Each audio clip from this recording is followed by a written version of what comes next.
In Go, a map is a collection of key-value pairs. In other languages, maps are known as hashes or dicts or dictionaries. We can declare a map variable with the following type. First a map, then inside square brackets we put the type of the key, in this case a string, and then after that we put the type of the value. We'll have it be an int.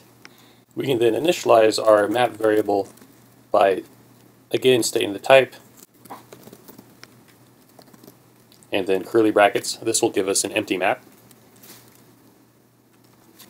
To add a key value pair to the map, we use square brackets, inside of which we put our key and set this equal to the value. Let's do this a couple times.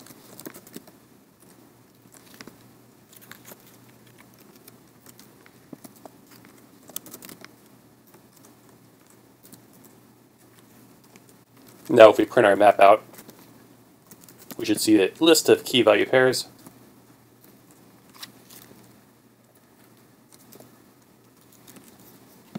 Run this in the terminal. And I forgot to set this equal here. And sure enough, we have a map of these three key value pairs. We can delete a key value pair using the built-in function delete. The first argument is the name of our map variable, and then the key that we want to delete. Run again in terminal.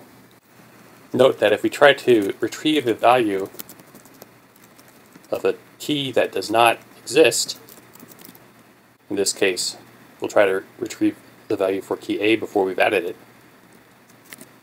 we will receive back the default value for whatever the value variable is. So in this case, our value is an int, so we'll receive back 0 as the value, which is what we see here. Now this is a bit of a problem because 0 is also a valid value, which makes it hard to tell whether a value for a key actually exists. The way this is handled is when you retrieve a value from your map, it actually returns two variables. The first one is the value, and the second one is a boolean, which lets you know if the value exists or not. So if we print these two variables out before we've actually added the key value mapping of A and 1 to our map, we should see that this pair does not actually exist in our map. And sure enough, OK return false because we have not yet added A into our map. If we do this after we've added A,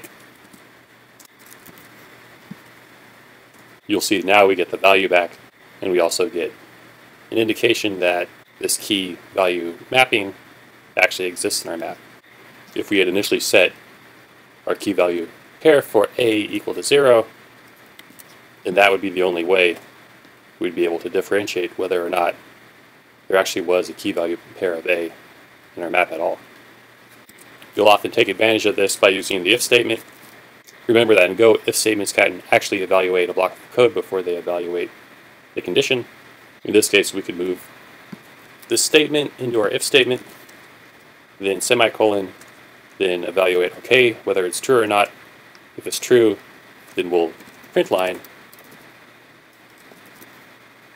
that there is a value for the A key. And let's get rid of that. Run our program again.